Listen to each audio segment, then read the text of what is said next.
جمعۃ المبارک کی یہ مقدس ساعتیں نصیب ہو رہی ہیں۔ اللہ تبارک و تعالی ہم سب کا اس کی پاک بارگاہ کرم میں حاضر ہو کر دعوات، مناجات، عبادات اور صلوات کی کوشش کرنا اپنی پاک بارگاہ کرم میں شرف قبولیت عطا فرمائے۔ انشاءاللہ بڑے ہی اختصار کے ساتھ ماہ رمضان المقدس کی آمد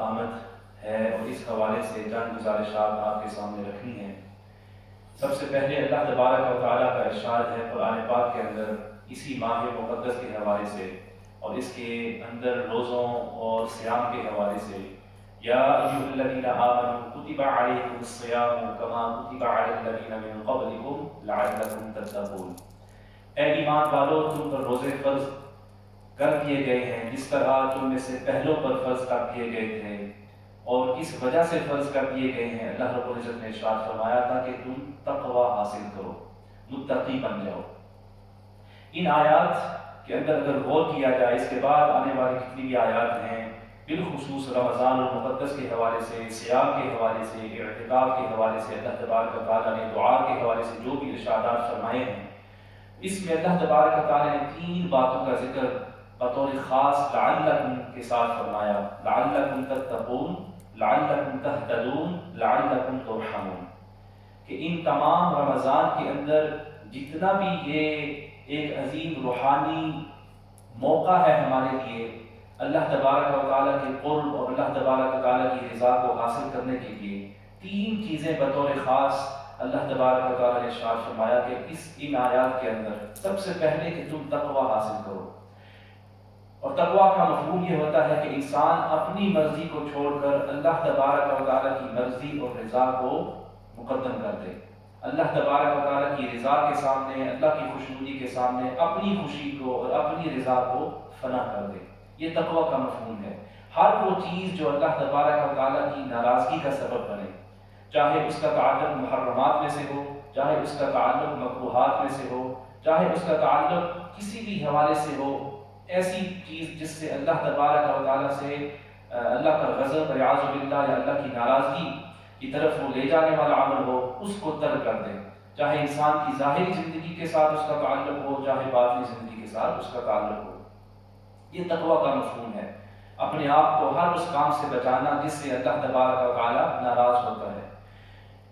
تو سب سے پہلے فرمایا کہ تم متقی بن جاؤ، پھر فرمایا کہ تم ہدایت یافتہ بن جاؤ، ہدایت کو پالو، کیونکہ اس مہینے کا تعلق نزول قرآن کے ساتھ ہے، اس کی اصل عظمت جو ہے وہ نزول قرآن کے ساتھ ہے، اور دیگر احادیث طیبہ کو سامنے رکھتے ہوئے ہم اس نتیجے پر پہنچتے ہیں کہ وحی خدا کا جو آغاز ہوا ہے اس کائنات کے اندر، دیگر انبیاء کرام کی زندگیوں کے اندر، وہ ساری کی ساری وحی کا جو نزول ہوا ہے وہ اسی ماہ مقدس رمضان المبارک کے اندر ہوا ہے۔ اس سلسلے میں حدیث نبوی بھی موجود ہے کہ تورات کی وحی جو ہے وہ اسی مہینے کے اندر اس کا آغاز ہوا۔ اسی طرح زبور ہے، اسی طرح صحائف ابراہیم ہے، اسی طرح بائبل انجیل ہے، اور اسی طرح قرآن پاک ہے۔ یہ تمام کے تمام جتنے بھی کتب مقدسہ ہیں، کتب سماویہ ہیں، ان کا نزول، اس کا آغاز اسی ماہ مقدس کے اندر ہوا ہے، اس لیے اس کو وہ فضیلت اور فوقیت حاصل ہے۔ تو اس میں اللہ تبارک و تعالیٰ نے فرمایا ہم کتب سماویہ اس میں سے ان پر تو ایمان تو رکھتے ہیں، لیکن آخری ان میں جو کتاب ہے جس کے اندر بالکل کسی قسم کی رد و بدل نہیں ہے، کوئی تغییر تبدیلی نہیں واقع ہوگی، وہ قرآن پاک ہے۔ وہ الحمدللہ اسی طرح ہمارے پاس موجود ہے جس طرح وہ وحی کا نزول 1400 سال تقریباً پہلے جو ہے قبل اس کا نزول ہوا تھا۔ قیامت تک اللہ تبارک و تعالیٰ نے اپنے ذمہ کرم میں اس کتاب کی حفاظت کو لے لیا ہے۔ تو اس کتاب سے اس طرح سے تعلق اور اپنا وابستگی اختیار کرنا کہ اس سے جو رشد اور ہدایت کا ایک منبع ہے اور اس سے جو رشد اور ہدایت کے چشمے پھوٹتے ہیں، خوب ان چشموں سے مستفید ہونا۔ اور اس ماہ مقدس کے اندر ہم نے پہلی بات تقوی کو حاصل کرنے کے لیے، اور دوسری بات ہم نے ہدایت حاصل کرنے کے لیے خود کو تیار کرنا ہے، اور تیسرا فرمایا لعلکم ترحمون، تاکہ تم پر رحم کر دیا جائے، تم اللہ تبارک و تعالیٰ کی رحمت کو حاصل کرو۔ تو ان آیات کو سامنے رکھتے ہوئے یہ 3 باتیں ہیں جس کی طرف ہم نے مکمل طور پر فوکس رہنا ہے کہ اس مہینے کے اندر ہم نے روزے رکھ کر اور دیگر عبادات اور دیگر مناجات اور دیگر جو حسنات کے ذریعے اللہ تبارک و تعالیٰ کی پاک بارگاہ سے کیا چیز حاصل کرنی ہے؟ تقویٰ کی نعمت، اور دوسرے نمبر پر اللہ تبارک و تعالیٰ کی طرف سے ہدایت، اور تیسرے نمبر پر اللہ تبارک و تعالیٰ کی طرف سے رحمت۔ اور رحمت کا مفہوم بھی کچھ اس طرح ہے احادیث طیبہ کی روشنی میں، ارحموا من فی الارض یرحمکم من فی السماء، دوسروں پر رحم کرو گے تو اللہ تبارک و تعالیٰ تم پر بھی رحمت کا نزول فرمائے گا۔ تو یہ مہینہ صدقہ و خیرات اور انسانیت کی مدد کا مہینہ ہے، معاونت کا مہینہ ہے۔ اس سے اللہ تبارک و تعالیٰ کی رحمت کے ہم مستحق ہو سکتے ہیں، اللہ کی رحمت کے امیدوار ہو سکتے ہیں۔ تو یہ تین باتیں ہیں، ان پر غور کرتے ہوئے ہم نے ماہ مقدس کو ریسیو کرنے، اس نے استقبال کرنے کی کوشش کرنی ہے۔ ایک اور قابل توجہ بات جو بڑے اختصار کے ساتھ عرض کروں گا، ان تمام آیات پاک جو رمضان المقدس کے صیام، اعتکاف، دعا اور دیگر احکام کے بارے میں، نزول قرآن کے بارے میں اللہ تبارک و تعالیٰ نے جو ارشادات فرمائے ہیں، ہوتا یہ ہے کہ اللہ تبارک و تعالیٰ اپنی آیات مقدسہ کو اپنے دیگر اسماء مبارکہ، اسماء حسنہ سے ان کا اختتام کرتا ہے، یا پھر ان آیات کے اندر کسی نہ کسی اللہ تبارک و تعالیٰ کی صفت کا ذکر ہوتا ہے، چاہے اللہ تبارک و تعالیٰ غفور ہے، رحیم ہے، ان اللہ علی کل شیء قدیر، بار بار قرآن پاک میں اندر آتا ہے یہ آیت پاک کا یہ ٹکڑا کہ اللہ تبارک و تعالیٰ ہر چیز پر قادر ہے، قادر مطلق ہے، وہ عزیز ہے، وہ حکیم ہے، وہ علیم ہے۔ اس طرح بہت سارے اسماء حسنہ ہیں جن سے اللہ تبارک و تعالیٰ اپنی آیات کا اختتام کرتا ہے، یا آیات کے بیچ میں کچھ ایسے اسماء حسنہ ہوتے ہیں جس میں اللہ تبارک و تعالیٰ اپنی معرفت کے نور کو عام کرتا ہے۔ لیکن ان آیات پاک کے اندر غور کیا جائے، وہ کون سی آیات، ان آیات میں وہ کون سی صفات ہیں کہ جس میں اللہ تبارک و تعالیٰ نے رمضان کے بارے میں جب اپنے ارشادات کو نازل فرمایا اور ان آیات بینات کا نزول ہوا، تو ان آیات کے اندر وہ کون سی صفت ہے یا وہ کون سی صفات ہیں جن کا اللہ تبارک و تعالیٰ نے ذکر کیا ہے، اس پہ توجہ کرنے کی ضرورت ہے۔ تو ان آیات کے اندر صرف ایک صفت ہے، اللہ تبارک و تعالیٰ نے صرف اپنا ایک نام جو ہے وہ ذکر کیا ہے، نہ ہی اپنے غفور ہونے کا ذکر ہے، نہ ہی اس کے رحیم ہونے کا ذکر ہے، نہ ہی اس کے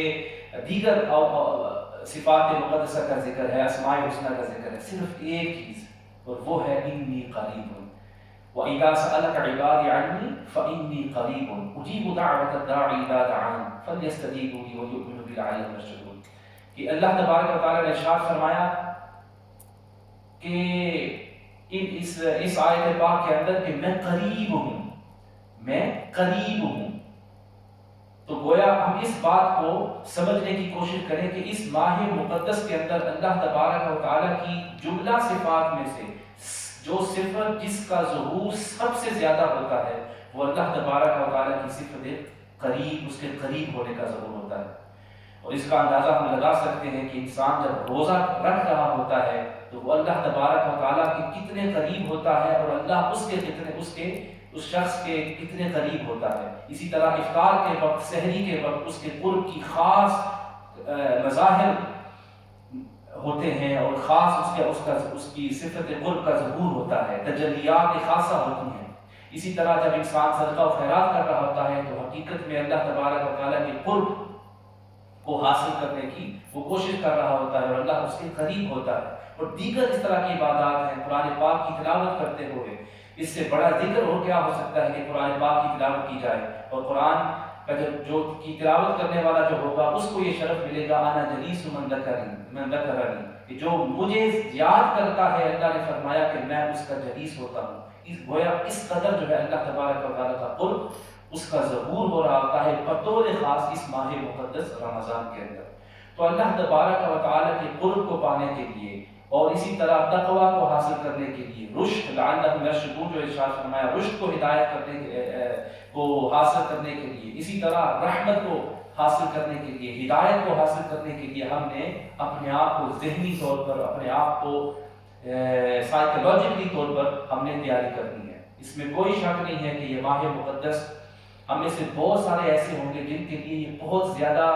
ایک مشکل وقت اس حوالے سے بھی ہوگا کہ لاک ڈاؤن ہوگی، اور لاک ڈاؤن ہونے کی وجہ سے جو ہے ہم اس طرح سے نہ نماز تراویح سے مستفید ہو سکتے ہیں، نہ اس طرح کی افطار کے وقت اور سحری کے وقت وہ رونقیں مساجد کے اندر جو ہوتی ہیں اس طرح سے ہمیں وہ نہیں ملیں گی. لیکن اس کا ہرگز معنی نہیں ہے کہ اگر مساجد جو ہے ان کے دروازے بند ہو گئے ہیں تو ریاض اللہ کی رحمت اور اس کے قرب کے دروازے بھی بند ہو گئے ہیں. نہیں، اسی مہینے کے اندر اللہ تبارک و تعالیٰ کے بلکہ ہم یہ سمجھتے ہیں اور زیادہ پہلے سے زیادہ اللہ تبارک و تعالیٰ کی تجلیات کا ظہور ہوگا. اور یہ اس میں اس کی وجہ کیا ہے؟ نبی رحمت صلی اللہ علیہ وسلم ارشاد جو اللہ تبارک و تعالیٰ نے سورۃ الضحیٰ کے اندر ارشاد فرمایا وَلَلْآخِرَةُ خَيْرٌ لَكَ مِنَ الْأُولَىٰ، اے حبیب آپ کے لیے ہر آنے والی گھڑی پچھلی گھڑی سے بہتر ہے. تو گویا اس آنے والے ماہ مقدس رمضان کے اندر جو اللہ کے قرب، اللہ کی تجلیات، اللہ تبارک و تعالیٰ کے انس، یعنی اس کی معرفت سے مانوس ہونا، اللہ کی محبت، اللہ کی معرفت کہ جو جلوے ہمیں ملیں گے انشاءاللہ وہ پہلے سے پچھلے کچھ رمضان سے بھی زیادہ ہوں گے. صرف ہم نے تیاری کرنی ہے. اللہ تبارک و تعالیٰ کا وعدہ ہے اس کے حبیب کے ساتھ. اس لیے آنے والا جو وقت ہے وہ حبیب اپنے حبیب اس کے حبیب کے لیے بہتر ہے، اور ہم چونکہ اس اللہ کے حبیب کی امت ہیں اس لیے ہمارے لیے بھی یہی ہے کہ وہ آنے والا لمحہ انشاءاللہ اس نبی رحمت صلی اللہ علیہ وسلم کی رحمت کے وسیلے سے ہمارے لیے بہتر ہے. اور اس بہتری کو پانے کے لیے ہم نے خود کو بس تیار کرنا ہے. ماہ رمضان کے اندر خوب ہم نے روزے رکھنے ہیں. جن لوگوں پر روزے فرض ہیں اس سے بڑی عبادت اس مہینے کے اندر نہیں ہے کہ آپ ان روزوں کو قائم کریں، ان روزوں کو رکھیں. اسی طرح نماز پنجگانہ کو ادا کریں. نماز تراویح قیام اللیل کا بہت بڑا اجر ہے. اللہ رب العزت کے حبیب صلی اللہ علیہ وسلم ارشاد فرمایا من صام رمضان ایمانا واحتسابا غفر اللہ له ما تقدم من ذنبه غفر له ما تقدم من ذنبه، کہ جو اس مہینے کے اندر ایمان اور احتساب کے ساتھ روزے رکھے گا. ایمان اور احتساب سے مراد کیا ہے؟ یقین کے ساتھ اللہ پر پورا ایمان رکھتے ہوئے اور اس اجر کو، اس ثواب کو صرف اللہ ہی سے طلب کرتے ہوئے جو روزے رکھے گا اس کے لیے بشارت کیا ہے کہ اس کے تمام گناہوں کو معاف کر دیا جائے گا. اب یہاں پر قابل توجہ بات یہ ہے کہ روزے رکھنا یہ فرض ہے. روزوں کا مقام کیا ہے؟ یہ نفلی عبادت نہیں ہے، یہ فرض عبادت ہے. اس فرض عبادت کا ثواب اللہ نے کیا رکھا ہے کہ تمام گناہوں کو معاف کر دیا جائے گا. آگے چل کر دیکھیں قیام کے بارے میں اللہ کے حبیب صلی اللہ علیہ وسلم نے ارشاد فرمایا من قام رمضان ایمانا واحتسابا، کہ جس شخص نے رمضان مقدس کی راتوں کو قیام کیا، اور یہاں قیام سے مراد تراویح بھی ہے. تراویح ہے نماز تراویح کا ادا کرنا. تو گویا جو نماز تراویح جو فرض نہیں ہے، جو فرض کا درجہ نہیں رکھتی، ان کو ادا کرنے سے اللہ تبارک و تعالیٰ کیا اس شخص کو عظمت عطا فرمائے گا کہ اس شخص کے بھی سارے گناہوں کو معاف کر دیا جائے گا. ان دونوں احادیث طیبہ کو سامنے رکھیں اور اس کے ساتھ تیسرا آپ کا بھی ارشاد مبارک ہے من قام لیلۃ القدر، کہ جس شخص نے لیلۃ القدر کے اندر اللہ تبارک و تعالیٰ کی رضا کے لیے قیام کیا، اس میں اللہ کی عبادت کی، اس ایمان و احتساب کی شرط کے ساتھ، ایمان یقین کے ساتھ اور اس اجر اور ثواب کو اللہ ہی سے حاصل کرنے کی امید رکھتے ہوئے، اس کو بھی وہی مقام ملے گا کہ اس کے سارے گناہوں کو معاف کر دیا جائے گا. یا یہاں پر اندازہ لگائیں، اور اس لیلۃ القدر کو حاصل کرنے کے لیے یہاں پر کوئی فرض نہیں ہے، وہ کوئی فرض عبادت نہیں ہے، وہ ایک نفلی عبادت ہے اور بہت زیادہ خیر ہے، بہت زیادہ اس کے اندر خیرات ہیں، حسنات ہیں. لیکن اس کا وہ مقام نہیں ہے جو روزے کا مقام ہے. اس کا وہ مقام نہیں ہے جو جنرلی سنت تراویح کا جو مقام ہے. ایک نفلی عبادت ہے، ایک بہت بڑی فضیلت والی بات ہے، لیکن اس کے اوپر جو اجر رکھا وہی اجر رکھا جو باقی رمضان کے روزوں کے لیے اجر ہے اور جو سنت تراویح کو ادا کرنے کے لیے اجر ہے. اس کی وجہ کیا ہے؟ اس کی وجہ یہ ہے، شاید اللہ تبارک و تعالیٰ ہی علم کے اندر وہ بات ہے کہ جو یعنی اس طرح سے نہیں ہم بیان کر سکتے، لیکن اس میں جو حکمت علماء کرام نے بیان کی ہے وہ یہ، اور اس کی جو تشریح کی ہے وہ یہ ہے کہ اس میں حقیقت میں اللہ تبارک و تعالیٰ جو ارحم الراحمین ہے، سب سے زیادہ رحمت فرمانے والا ہے، یہ اس کی رحمت کی بین دلیل ہے، ایک واضح ثبوت ہے کہ ایک شخص جو ہے وہ روزے رکھتا ہے، وہ صحت مند ہے، روزے رکھ سکتا ہے، وہ صلاحیت رکھتا ہے روزے رکھنے کی، اور وہ الحمدللہ روزے بھی رکھتا ہے، اور روزے کے اندر اپنی یعنی باقی جو بھی روزے کے آداب ہوتے ہیں ان کا خاص خیال رکھتا ہے اور اپنے دیگر فرائض کو ادا کرتا ہے، تو اس کے لیے اللہ تبارک و تعالیٰ نے یہ انعام دیا کہ اس کے سارے گناہوں کو معاف کر دیا جائے گا۔ لیکن اللہ تبارک و تعالیٰ کو یہ علم ہے اور وہ یقیناً جاننے والا ہے کہ کچھ لوگ ایسے بھی ہیں جو شاید بیماری کی وجہ سے، شاید صحت کے نہ ہونے کی وجہ سے، کسی کے پاس ڈائبٹیز ہے، کوئی آسما ہے، کوئی بلڈ پریشر کا مریض ہے، دیگر بیماریاں ایسی ہوتی ہیں کہ جن بیماریوں کی وجہ سے وہ تسلسل کے ساتھ روزوں کو قائم نہیں رکھ سکتے، یا لمبے جو رمضان المبارک کے جو اس لمبے روزے ہیں اس طرح وہ نہیں ادا کر سکتے، یعنی ان کو ان کی قضا کر سکیں گے لیکن ادا نہیں کر سکیں گے، یا بیماری ایسی ہے، اس کی نوعیت ایسی ہے کہ وہ رمضان کے بعد بھی جو ونٹر کے جو چھوٹے دن کے روزے ہوتے ہیں وہ بھی اس کے اندر بھی قضا نہیں کر سکیں گے، تو وہ ان کے لیے فدیہ ہے۔ تو ایسے لوگ جو بیماری کی وجہ سے یا کسی اور عذر کی وجہ سے، سفر کرنے کی وجہ سے یا دیگر جو عذر جو قرآن پاک کے اندر بیان ہوئے، احادیث نبویہ کی روشنی میں ملتے ہیں،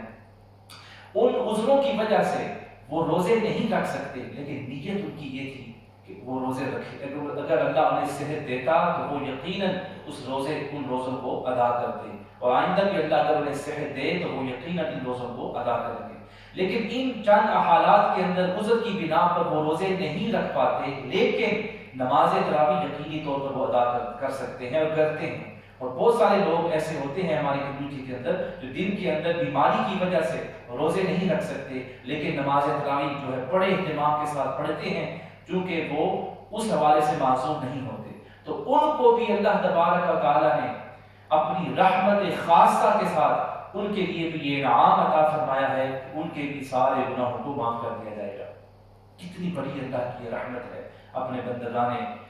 حق اور اپنے بندوں پر، کتنی بڑی رحمت ہے۔ اور اس کے ساتھ ساتھ پھر اللہ تبارک و تعالیٰ کے علم میں یقینی، اللہ تبارک و تعالیٰ جانتا ہے اس بات کو، اور اللہ تبارک و تعالیٰ ارحم الراحمین ہے، وہ جانتا ہے کچھ لوگ ایسے بھی ہوں گے میرے بندوں میں سے جو شاید بیماری کی وجہ سے یا اپنی غفلت کی وجہ سے، گناہوں کی وجہ سے، غفلت کی وجہ سے نہ رمضان کے روزے رکھتے ہیں، اور اسی طرح نہ وہ نماز تراویح کو ادا کر سکیں گے اپنی بیماری کی وجہ سے یا کسی اور غفلت کی وجہ سے۔ لیکن ہو سکتا ہے لیلۃ القدر جو رمضان کی آخری طاق راتوں میں سے ایک مقدس رات ہے، اس رات کے اندر میرے حضور میری بارگاہ میں صدق دل کے ساتھ وہ حاضر ہو جائیں، اور اس ایک لمحے اللہ تبارک و تعالیٰ ان کی طرف اس طرح متوجہ ہو جائے اپنی اس رحمت کے ساتھ، اپنی جود کے ساتھ اور اپنی تمام عطاؤں کے ساتھ کہ اس ایک لمحے کی عبادت کی برکت سے اللہ تبارک و تعالیٰ ان کے سارے گناہوں کو معاف فرما دے۔ تو دیکھیں اللہ تبارک و تعالیٰ نے اس ماہ مقدس کے اندر کس طرح اپنے دروازہ رحمت کو کھول کر رکھا ہے،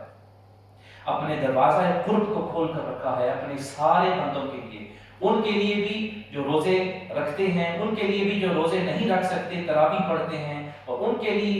لیے بھی جو تراویح نہیں پڑھ سکتے کسی وجہ سے یا نہیں پڑھتے، لیکن ان کی نیت جو ہے وہ ہمیشہ یہ تھی کہ مجھے تراویح جو ہے پڑھنے کی مجھے اللہ توفیق دے تو میں یقینی طور پر پڑھتا، لیکن وہ رمضان مبارک کی آخری لمحات، آخری راتوں میں لیلۃ القدر کو پانے کی نیت میں حاضر ہو جاتے ہیں، اس لیلۃ القدر کو پا لیتے ہیں، اس کے اندر قیام کر لیتے ہیں، تو اللہ کی ان کی اس ادا کو اللہ کو اس طرح پسند ہوتی ہے کہ اللہ ان کو وہی اجر عطا فرماتا ہے جو فرض نفلی روزوں کا اجر ہوتا ہے، اور وہ یہ ہے کہ اس کے گناہوں کو معاف کر دیا جاتا ہے۔ لیکن ان تمام احادیث طیبہ کی روشنی میں کسی کو یہ غلط فہمی نہیں ہونی چاہیے کہ ٹھیک ہے اب روزوں کی بھی چھٹی ہے، روزے رکھنے کی بھی ضرورت نہیں ہے، اور سنت تراویح کو ادا کرنے کی ضرورت بھی نہیں ہے، صرف لیلۃ القدر کی رات میں آ جائیں گے اور اس رات کو جو ہم قیام کر لیں گے اور اللہ تبارک و تعالیٰ کی اس رحمت کو حاصل کر لیں گے۔ یہ ہرگز معنی نہیں ہے، یہ اس طرح جو ہے اس مفہوم کو اس طرح سے بیان کرنا یا سمجھنا، یہ احادیث طیبہ کے ساتھ ایک تحریف معنوی کی جو ایک مترادف ہے، تو اللہ تبارک و تعالیٰ ہمیں اس سوچ سے محفوظ رکھے۔ تو ماہ رمضان کے اندر ہم نے خوب روزے رکھنے ہیں، راتوں کے وقت جو ہے ہم نے اللہ کی عبادت کرنی ہے، قیام اللیل کرنا ہے، نماز تراویح اپنے گھروں کے اندر ادا کرنی ہے۔ اس کے اندر آپ ذرا غور فرمائیں، جماعت جو ہے مسجد کے اندر ہم نہیں ادا کر سکتے، لیکن کسی نے یہ تو نہیں پابندی لگائی گھروں کے اندر بھی جو ہے آپ نماز جماعت کے ساتھ نہیں ادا کر سکتے، تراویح کے ساتھ نماز جو جماعت کے ساتھ آپ ادا نہیں کر سکتے، گھروں کے اندر وہ ماحول پیدا کریں، اپنے گھروں کے اندر ایسا ماحول پیدا کریں کہ اس کے اندر بھی اللہ اکبر کی صدائیں بلند ہوں۔ اللہ کے حبیب صلی اللہ علیہ وسلم کے قدم مبارک کی برکت سے یہ ساری روئے زمین کو مسجد بنا دیا گیا ہے۔ جہاں کہیں بھی آپ ہیں، اللہ تبارک و تعالیٰ آپ کو نیت کے مطابق بلکہ اپنے شان اپنی رحمت کے مطابق اجر و ثواب عطا فرمائے گا۔ گھروں کے اندر اس ماہ مقدس کے اندر بطور خاص آپ تراویح کا اہتمام کریں، نماز پنجگانہ کا جو ہے جماعت کے ساتھ اہتمام کریں، اور کوشش کریں اگر آپ مثال کے طور پر گھر کے اندر 4 فرد ایسے ہیں، 2 فرد ایسے ہیں کہ ایک ہی فرد ہے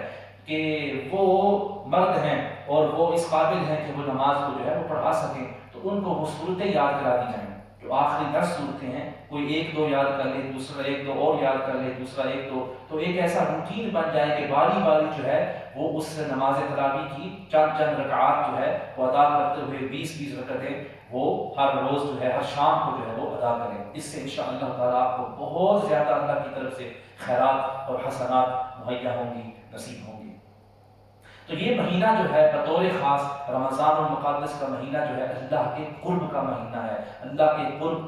کو پانے کا مہینہ ہے، اللہ کے قریب ہونے کا مہینہ ہے، اور اللہ تبارک و تعالیٰ کے قرب کے یہ دروازے ہرگز بند نہیں ہوئے، بلکہ اپنے بندوں پر اسی طرح اور اسی شان کے ساتھ کھلے ہوئے ہیں جس طرح پہلے کھلے ہوئے تھے، بلکہ ہم یہ کہیں گے کہ اس سے بھی بہتر، اس سے بھی زیادہ وہ اللہ تبارک و تعالیٰ کی پاک بارگاہ سے وہ قرب کے دروازے کھلے ہوئے ہیں۔ اس کی وجہ وہ حدیث پاک کو بھی آپ ملحوظ خاطر رکھیں، مد نظر رکھیں، جس میں نبی رحمت صلی اللہ تعالیٰ علیہ وسلم، اس کا مفہوم یہ ہے، نبی رحمت صلی اللہ علیہ وسلم نے اپنے صحابہ کرام کو ارشاد فرمایا کچھ لوگ ایسے ہوں گے جو بعد میں آئیں گے اور وہ عمل کریں گے اور ان کو اس عمل کا 50 آدمیوں کا ثواب ملے گا۔ عمل کرنے والا ایک ہوگا لیکن ثواب پانے والا ثواب کتنا پائے گا؟ 50 آدمیوں کا ثواب پائے گا۔ اور جب یہ عرض کی کہ یا رسول اللہ 50 ان میں سے یا 50 ہم میں سے؟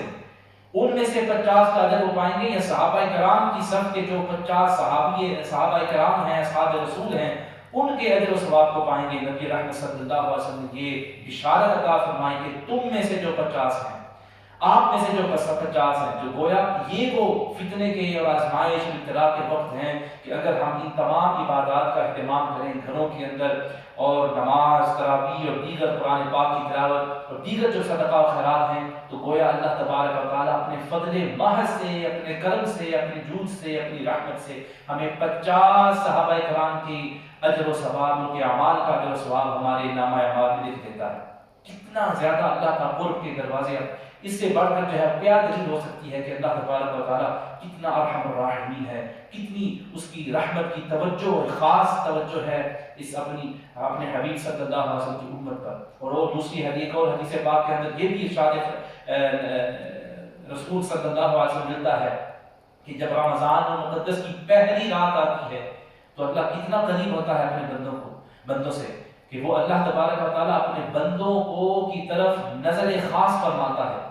ایک خاص نظر کرم فرماتا ہے، اور جس کو اللہ تک لیتا ہے اپنی رحمت کے ساتھ، اس رات میں جس پر اللہ تبارک و تعالیٰ کی توجہ خاص پڑ جاتی ہے، اللہ کی وہ تجلی جس کے نصیب میں آ جاتی ہے، اللہ اس شخص کو کبھی بھی عذاب میں گرفت نہیں کرے گا، اپنے عذاب سے کلیتاً اس کو نجات عطا فرما دیتا ہے۔ یہ صرف پہلی رات کے اندر اللہ تبارک و تعالیٰ نے اجر رکھا ہے اپنے بندوں کے لیے، اور یہ اجر اس میں کوئی پابندی نہیں ہے کہ آپ مسجد کے اندر آئیں تو پھر آپ کو جو ہے یہ توجہ خاص اور اللہ کی نگاہ خاص نظر کرم ملے گی، نہیں، یہ آپ جہاں کہیں بھی ہوں، گھروں میں ہیں، آپ اسپتالوں میں ہیں، آپ نگاہ میں رکھے، یا کہیں اور بھی ہیں، روئے زمین کے جس کونے میں بھی ہیں، ماہ مقدس جو ہی آتا ہے انسان جو ہے اپنی قلب اور اپنی روح کو اپنے خالق کی پاک بارگاہ میں حاضر کر دے، تاکہ اس ایک نظر کرم کی وجہ سے اللہ تبارک و تعالیٰ کی اس خاص توجہ اور تجلی کی وجہ سے اس شخص کو کلیتاً اللہ کے عذاب سے نجات کی جو بشارت اللہ کے حبیب نے عطا فرمائی ہے وہ اس کا مستحق ہو سکے۔ تو اللہ کے قرب کو پانے کا یہ مہینہ ہے۔ حدیث پاک کے اندر آتا ہے کہ کل عمل ابن آدم لہ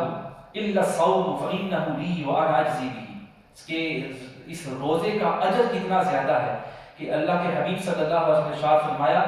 کہ ہر اور یہ حدیث قدسی ہے کہ ہر ابن آدم کا ہر عمل ایسا ہے کہ وہ اس کے لیے ہے، لیکن ایک ایسا عمل ہے جو میرے لیے ہے، اور وہ کون سا عمل ہے؟ وہ روزہ ہے۔ جب یہ انسان روزہ رکھ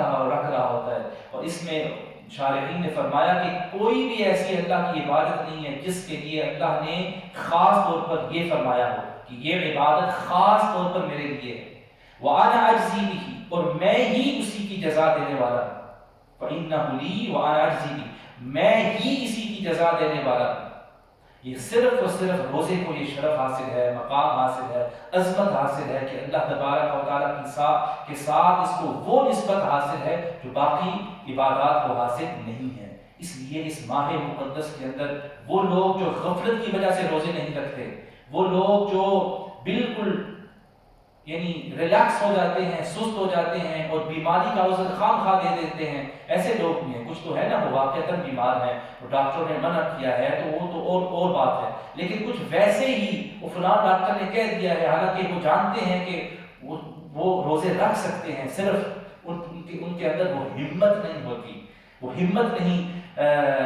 جو ہے ان کے اندر نہیں ہوتی، اور اس لیے وہ حوصلے جو ہیں وہ بلند ہونے کے بجائے پست ہو جاتے ہیں، وہ روزوں کو رکھ نہیں سکتے۔ ان کے لیے بطور خاص جو ہے یہ حدیث پاک پر غور کرنے کی ضرورت ہے کہ روزے کا کتنا بڑا مقام ہے، اور اس سے غفلت حاصل کرنے والا جو ہے انسان، اس کے لیے بھی وعیدیں موجود ہیں۔ تو روزوں کو آپ نے ضرور جو ہے پابندی کے ساتھ رکھنا ہے۔ جتنے بھی بچے بالغ، ابھی وہ بچے نہیں ہیں، جو بالغ ہو جاتے ہیں پھر وہ بچے نہیں، وہ بالغ بلوغت کے جو درجے تک پہنچ جاتے ہیں، چاہے بچے ہوں بچیاں ہوں، تو اس وقت ان پر بھی روزے جو ہیں فرض ہوتے ہیں۔ اس لیے کوئی اس طرح سے جو ہے ان کے لیے نہیں یہ عمر ان کی کم ہے، نہیں، جب آپ بالغ کوئی ہو گیا ہے، بلوغت کے جو آثار ہیں، نشانیاں ہیں، وہ اس میں موجود ہیں، بالغ کوئی ہو گیا ہے تو جو ہی بالغ ہو گیا ہے، مسلمان ہے، عاقل ہے، بالغ ہے، صحت مند ہے، تو اس کو یہ روزے ضرور رکھنے ہیں، اس کے اندر بالکل غفلت نہیں کرنی۔ الحمدللہ ہمارے پاس سنہری موقع اللہ نے عطا فرمایا ہے۔ کچھ لوگ ایسے ہوتے ہیں وہ تو یعنی صبح و شام کام کر رہے ہوتے ہیں، لیکن ان کے دل کے اندر سال بھر یہ حسرت ہوتی ہے کاش ماہ مقدس رمضان آئے اور مجھے آخری 10 راتوں میں اللہ کے گھر میں اعتکاف کرنے کی سعادت حاصل ہو۔ تو اس اعتکاف کے اندر اللہ کی ایک طرف سے خاص جو انعامات ملتے ہیں، خاص تجلیات کا ظہور ہوتا ہے، خاص قرب اللہ تبارک و تعالیٰ کا انہیں عطا ہوتا ہے، اس کی جستجو میں وہ سال بھر حسرت رکھتے ہیں۔ لیکن اللہ تبارک و تعالیٰ کا کتنا فضل اور کرم ہے کہ اس سال کو اللہ تبارک و تعالیٰ نے اس لاک ڈاؤن کے ذریعے گویا ایسے کر دیا ہے کہ آپ سمجھیں کہ 30 دن ہمارے لیے اعتکاف کے دن بنا دیے ہیں، کہ ہم ان 30 دنوں کے اندر اللہ تبارک و تعالیٰ کی خوب خلوت نشینی کے اندر اس طرح سے عبادت کریں جس طرح عام نارمل روٹین کے مطابق معتکفین حضرات و خواتین اپنے گھروں میں یا مساجد میں اعتکاف کی صورت میں بالکل باقی تمام ہر چیز سے کٹ کر اور یکسوئی کے ساتھ اپنے خالق کے ساتھ اپنا رشتہ جوڑ کر جو ہے اللہ کی عبادت کرتے ہیں۔ اللہ نے کس قدر ہم پر یہ کرم فرمایا، جو اس کی رحمتوں میں سے ایک رحمت کا ایک وسیع مفہوم ہے اس کے اندر۔ اس لیے اس ماہ مقدس کو ضائع نہیں ہونے دینا، اس لاک ڈاؤن کی وجہ سے ہم نے منفی نہیں ہونا، اس لاک ڈاؤن کی وجہ سے ہم نے یہ شعور پیدا کرنا، بیدار کرنا ہے اندر سے کہ ہم اللہ کی جو عبادت کرتے ہیں وہ ان رونقوں کی وجہ سے نہیں کرتے، جو عبادت اللہ کی ہوتی ہے وہ اس لیے نہیں کرتے کہ اس سے ہمیں کچھ ایک خاص ایک لذت یا حلاوت نصیب ہوتی ہے، بلکہ اللہ تبارک و تعالیٰ کی عبادت اس لیے کرتے ہیں کہ وہ مستحق عبادت ہے، اس نے ہم پر وہ اس عبادت کو کرنا فرض قرار دیا ہے۔ تو اسی طرح اسی جذبہ ایمانی بلکہ اس مہینے زیادہ جذبہ ایمانی کے ساتھ آپ نے روزوں کا بھی اہتمام کرنا ہے اور دیگر عبادات کا اہتمام کرنا ہے۔ اب یہ جو ارشاد فرمایا کہ روزے جو ہیں یہ میرے لیے ہیں، الصوم لی، یہ روزہ جو ہے یہ میرے لیے ہے، اس کی تشریح کرتے ہوئے حضرت سید علی الخواص رحمۃ اللہ تعالی علیہ نے ارشاد فرمایا کہ اس سے مطلب یہ ہے کہ یہ جو روزہ ہے یہ اللہ تبارک و تعالیٰ کی صفت سمدانیت کے ساتھ اس کا تعلق ہے، کیونکہ اس کے اندر نہ انسان کھاتا ہے نہ انسان پیتا ہے، اور دیگر اس طرح جو محرمات کام ہوتے ہیں، یعنی جن چیزوں کا بطور خاص اس دن کے اندر وہ کرنا جو ہے وہ انسان کے لیے ناجائز ہو جاتا ہے، ان تمام کاموں سے وہ چونکہ رک جاتا ہے، تو اس میں اللہ تبارک و تعالیٰ کی صفت سمدانیت کا ظہور ہو رہا ہے۔ اللہ تبارک و تعالیٰ نے جو قرآن پاک کے اندر ارشاد فرمایا سورہ اخلاص کے اندر اللہ الصمد، کہ اللہ تبارک و تعالیٰ صمد ہے، یعنی وہ بے نیاز ہے، ہر چیز سے، ہر حوالے، ہر لمحے، وہ ہر اپنی مخلوق کی ہر چیز سے جو ہے مکمل طور پر وہ بے نیاز ہے، اس کو کوئی حاجت نہیں ہے کسی کی طرف، اپنی مخلوق میں سے کسی کی طرف یا کسی قسم کی حاجت نہیں ہے، وہ بالکل بے نیاز ذات ہے، صمد ہے۔ اس سمدانیت کا مفہوم اس روزے کے اندر پایا جاتا ہے کہ انسان اپنے آپ کو ان گھڑیوں کے اندر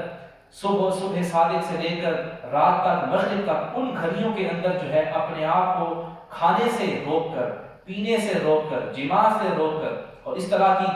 وہ باتیں بھی ہوتی ہیں جو یعنی بےہودہ باتیں ہیں، قول زور ہے جس کا ذکر ہوا، دیگر اس طرح کی چیزیں، ان سے رک کر حقیقت میں وہ اللہ تبارک و تعالیٰ کی بارگاہ سے اس صفت سمدانیت کی فیوض و برکات کو حاصل کر رہا ہوتا ہے۔ اس لیے فرمایا کہ یہ جو صوم ہے، یہ روزہ ہے، یہ میرے لیے ہے۔ اور اللہ تبارک و تعالیٰ نے بطور خاص اس صفت سمدانیت کے ساتھ جو روزے کو وابستہ رکھا ہے، اس پہ اللہ تبارک و تعالیٰ اس شخص کو اجر یہ عطا فرماتا ہے کہ وہ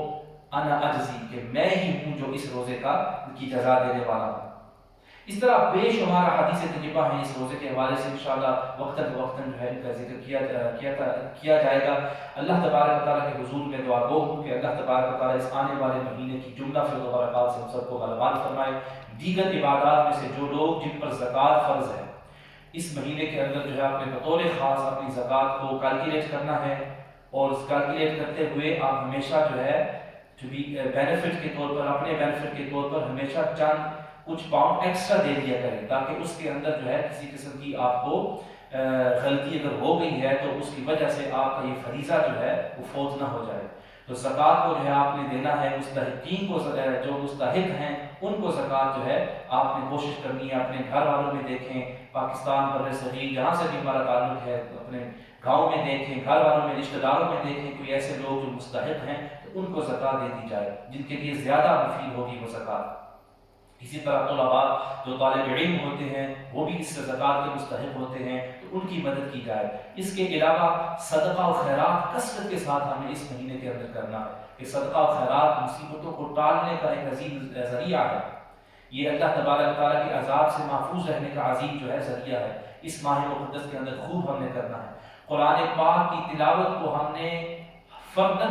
اور اجتماعی طور پر اپنے اوپر لازم کرنا ہے۔ ہر روز قرآن پاک کی تلاوت کے لیے وقت مقرر کریں، اسکیڈول بنائیں گھر کے اندر۔ یہ نہیں رمضان آیا پتہ نہیں ہے، کبھی جو ہے نا نماز کس وقت پڑھ لی، کبھی کس وقت پڑھ لی، کبھی تلاوت کس وقت ہوئی، کبھی کس وقت، کبھی رہ جاتی ہے انسان سے۔ تو اس لیے آپ ایک اسکیڈول بنائیں، فجر کی نماز کے بعد یہ ہوگا، ظہر کی نماز کے ساتھ اس وقت ادا کریں گے، اس کے بعد ہم مل کر جو ہے سارے گھر والے جو ہے ہم تلاوت کریں گے۔ اسی طرح عصر کی نماز، دیگر جو نمازیں ہیں اس کے بعد ایک فکس جو ہے آپ کے لیے وقت مقرر ہونا چاہیے۔ درود شریف کے لیے جو ہے آپ وقت مقرر کریں، لیکن قرآن پاک کی تلاوت کو خاص طور پر، اگر کچھ لوگ اب قرآن پاک نہیں پڑھ سکتے، ایسے لوگ بھی ہوں گے، صرف ان کو سورہ فاتحہ شریف آتی ہے، صرف سورہ اخلاص شریف آتی ہے، اس کا ورد کرتے رہیں۔ سورہ اخلاص کو آپ کثرت کے ساتھ 100 مرتبہ ہر روز پڑھیں، اور اس نیت کے ساتھ پڑھیں کہ ہر 3 مرتبہ جب میں پڑھوں گا اس میں قرآن پاک کا اجر جو ہے اس ثواب مجھے ملے گا۔ اگر آپ کو صرف سورہ فاتحہ شریف آتی ہے تو کثرت کے ساتھ اس کو پڑھیں۔ حضرت امام غزالی رحمۃ اللہ علیہ نے بہت عظیم وظیفہ بیان فرمایا ہے اور بتلایا ہے کہ اگر اس پر عمل کیا جائے تو تمام وظائف کا ایسا کریں کہ یہ سردار ہے،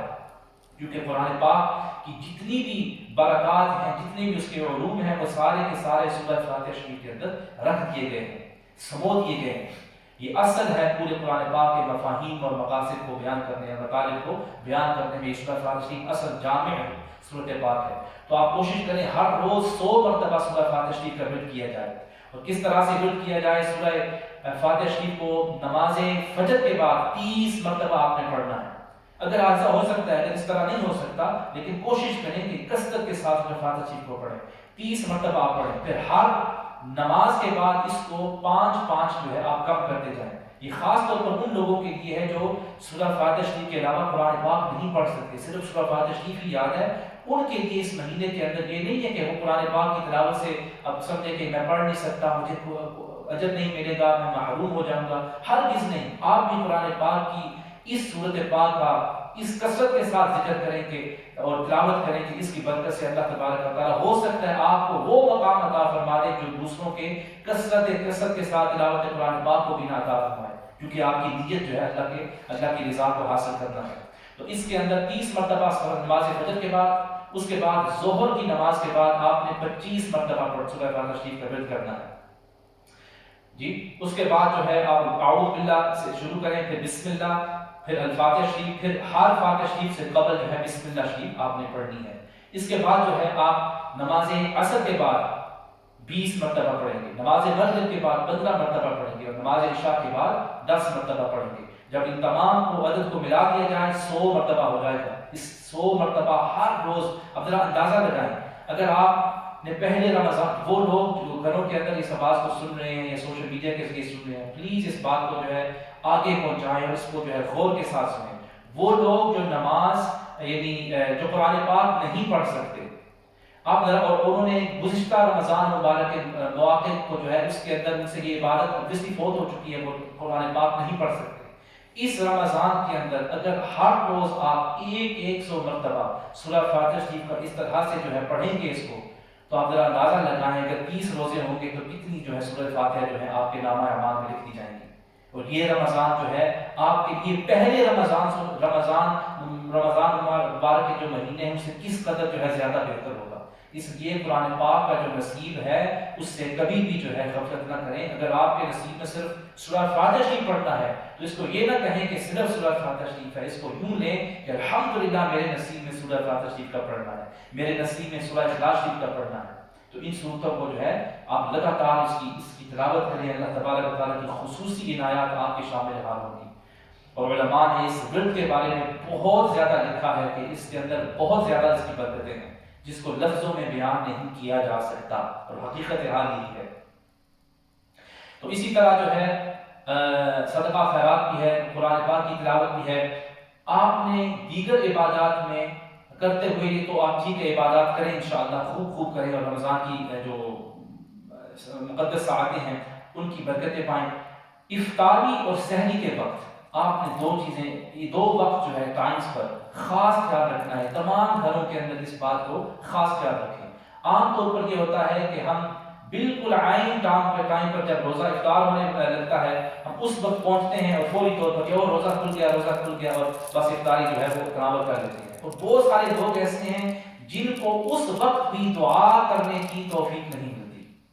تو ہرگز پلیز اس طرح نہ کریں۔ آپ جو ہے گھروں کے اندر اس طرح سے جو مائیں اور بہنیں الحمدللہ جو ان کو اجر و ثواب اس مہینے کے اندر ملتا ہے، میرے خیال میں یہ انہی کا نصیب ہے، یہ دوسروں کو نہیں۔ کہ الحمدللہ وہ افطاری تیار کرتے ہوئے، سحری کو تیار کرتے ہوئے کس طرح لگی ہوتی ہیں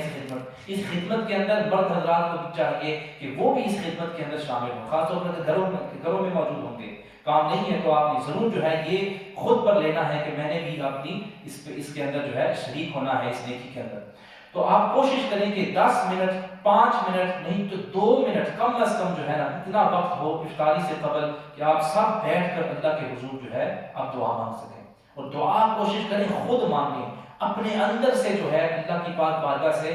جو ایک فیض انسان کو ملتا ہے، جو برکات نصیب ہوتی ہیں، ان کو سامنے رکھتے ہوئے انسان خود دعا مانگے، خود جو ہے آپ گر گرا کر جو ہے آپ اپنی دامان مراد اس کی پاک بارگاہ میں پھیلاتے ہوئے اپنی مرادوں کو اپنے خالق کی پاک بارگاہ میں عرض کریں۔ اور سب سے جو قیمتی چیزیں آپ نے مانگی ہے اللہ تبارک و تعالیٰ سے اس کی مغفرت کا سوال کرنا ہے۔ اللہم انک عفو تحب العفو فاعف عنا، نمبر 1۔ دوسری جو ہے آپ نے عافیت مانگنی ہے کہ ایمان کے بعد عافیت سے بڑھ کر کوئی نعمت نہیں۔ اپنے لیے بھی یہ دعائیں مانگنی ہے اور اپنے والدین کے لیے اور دیگر اہل ایمان اہل اسلام کے لیے عافیت کا سوال کرنا ہے۔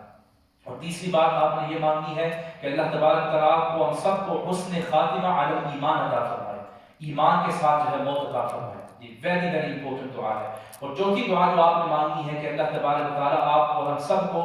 جنت بغیر کسی حساب اپنے حبیب پاک صلی اللہ علیہ وسلم کی معیت اور مرافقت میں عطا فرمائے۔ 4 سوال ہر روز آپ نے ضرور کرنے ہیں۔ اور اس طرح پہ مزید اگر آپ عافیت کا سوال ہے، جو بھی آپ دعا مانگیں گے وہ اسی عافیت کے اندر آ جائے گی. اگر آپ مصیبتوں سے جو ہے آزمائشوں سے نجات کا سوال کریں گے وہ اسی عافیت کے سوال کے اندر موجود ہے. اسی طرح آپ دیگر جو اپنی مرادیں ہیں وہ پیش کریں گے اسی عافیت کے اندر وہ ساری چیزیں آ جائیں گی. یہ 4 دعائیں ہیں، ہر روز جو ہے آپ نے بغیر کسی ناغہ کے، بغیر کسی جو ہے بھولے ہوئے آپ نے ضرور جو ہے ضرور ان کو افطار کے وقت اللہ کے حضور حاضر ہو کر. آپ جانتے ہیں حضرت مفسرین کرام نے جو ہے یہ بات اس کو لکھا ہے، اور اس میں آپ اندازہ لگائیں گے اللہ کتنا قریب ہوتا ہے اپنے بندوں کے، اور خاص طور پر افطار کے وقت. کہ حضرت موسیٰ علیہ السلام نے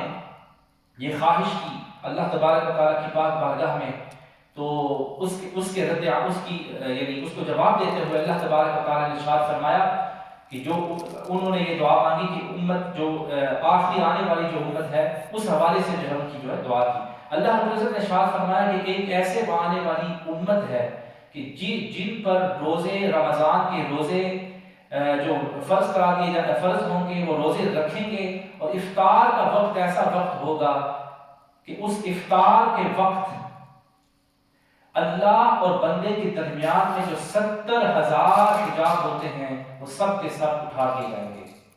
اور یہ وہ قیمتی لمحات ہوتے ہیں کہ جس کے اندر اللہ تبارک و تعالیٰ کی پاک بارگاہ سے خاص قبولیت کے لمحات ہوتے ہیں، خاص قبولیت ملتی ہے. تو ان لمحات کو جو ہے وہ آپ نے ضائع نہیں کرنا. اللہ کے اس قرب کو پانے کے لیے آپ آج ہی سے تیار ہو جائیں، آج ہی سے تیار ہو جائیں اور یہ دعائیں مانگے. اللہم بارک لنا فی رجب و شعبان وبلغنا رمضان. اے اللہ ہمیں رجب اور شعبان کے اندر برکت عطا فرما اور ہمیں رمضان تک پہنچا، رمضان کی عصمتیں عطا فرما. اس مہینے کے اندر جو ہے آپ نے کثرت کے ساتھ تیاری کر، خوب تیاری کبھی سے کر لینی ہے اس قرب کو، قرب خاص کو پانے کے لیے، اللہ کے قرب کے ان جلووں کو پانے کے لیے. اسی طرح سحری کے ساتھ بھی یہی ہے. سحری کے وقت بھی آپ نے کوشش کرنی ہے کہ سحری کے وقت بھی اللہ کے حضور آپ نے یقینی طور پر حاضر ہونا ہے. وہ 2 4 5 منٹ جو ہیں استغفار کے اندر آپ گزاریں، اور اس وقت استغفار سے بڑھ کر اور کوئی کام نہیں ہے. استغفار، گناہوں سے معافی، یہ بہت زیادہ آپ کے لیے مفید ہے، بہت زیادہ اس میں آپ کی بندگی کا ایک جو تعلق ہے وہ اور سے زیادہ، پہلے سے زیادہ مضبوط ہوگا. تو آپ کوشش کریں جو سحری کے وقت آپ اٹھیں گے تو سحری جو ہے 10 منٹ پہلے تقریباً آپ فنش کر دیں. اس میں جو 10 منٹ آپ کے پاس ہوں گے ان 10 منٹس کے اندر جو ہے آپ نے خوب اپنے خالق کے ساتھ اس طرح سے اپنی عاجزی کو پیش کرنا ہے کہ اس کے اندر استغفار کریں، اپنے گناہوں کی معافی اللہ کی پاک بارگاہ سے طلب کریں. اسی طرح اس کے اندر اپنی جو دیگر جو آپ کی حاجات ہیں اس کے حضور رکھیں. یہ وہ وقت ہوتا ہے کہ اللہ کی پاک بارگاہ سے یہ صدا آ رہی ہوتی ہے کوئی مانگنے والا اس کو میں عطا کروں، ہے کوئی مغفرت طلب کرنے والا اس کو گناہوں کو معاف کرنی، ہے کوئی فنا جس کو میں سواری کو جو ہے اس کے سوال کا جواب عطا فرماؤں، اس کو عطا فرماؤں. یہ خاص لمحات ہوتی ہے، ان کو بالکل بلانا نہیں ہے. اور آخر میں یہ عرض کروں گا، اور بھی باتیں ہیں لیکن آخر میں یہ ہے آپ نے خاص یاد یہ رکھنا. امام عبدالوہاب شعرانی رحمۃ اللہ علیہ نے اپنی العروض المحمدیہ کے اندر ایک عظیم شاندار نفیس کتاب ہے، اور انشاءاللہ میں امید کرتا ہوں اس کے اللہ کرے کہ اس کے ترجمے جو ہے انگلش اور اردو کے اندر آ جائیں. اگر نہیں ہے اس وقت اللہ اس کی دعا کو قبول فرمائے. تو اس العروض المحمدیہ کے اندر انہوں نے ذکر کیا ہے رمضان کے فوائد میں سے جو اصل فائدہ حاصل کرنا ہے وہ اس بات میں ہے کہ جو رمضان کے علاوہ ہم بھوکے رہتے ہیں، رمضان کے علاوہ بھی ظاہر بھوک لگتی ہے، اس سے بقدر زیادہ رمضان کے روزوں کے اندر ہمیں بھوک اور پیاس لگنی چاہیے. اگر رمضان ہم سحری اس طرح سے کر رہے ہیں کہ ماشاء اللہ جو ہے نا 3 کورس میل ہے اور کھا کر جو ہے نا ابھی ڈکار پر ڈکار آ رہے ہیں اور جو ہے نا اس طرح، وہ پھر رمضان کا جو مفہوم ہے نا اس کو ہم نے حاصل نہیں کیا. یہ رمضان کا اصل جو مقصد ہے انسان کے اندر وہ بھوک پیدا ہو، وہ پیاس جو بنسبت دوسرے ایام غیر رمضان کے جو ایام ہوتے ہیں ان میں جو پیاس اور ان میں جو بھوک شدت کے ساتھ یا تھوڑی بہت جو بھی محسوس ہوتی ہے رمضان کے روزوں میں وہ زیادہ ہمیں محسوس ہو. ہم سحری کرتے ہی اس طرح سے ہیں، افطاری کرتے اس طرح سے ہیں کہ بس بھوک نہ لگے، پورا دن جو ہے نہ مجھے بھوک لگے نہ مجھے پیاس لگے اور رمضان کے روزے کا ثواب بھی جو ہے مجھے مل جائے. اصل جو رمضان کے جو روزوں کی جو فرضیت یا مشروعیت جو اہل تصوف نے اپنی ایک خاص جو یعنی نظریے کے مطابق جو اس کو پایا ہے، اس کو دیکھا ہے، وہ یہ ہے کہ انسان کو وہ جس میں ہم کہتے ہیں نا روزہ لگ گیا،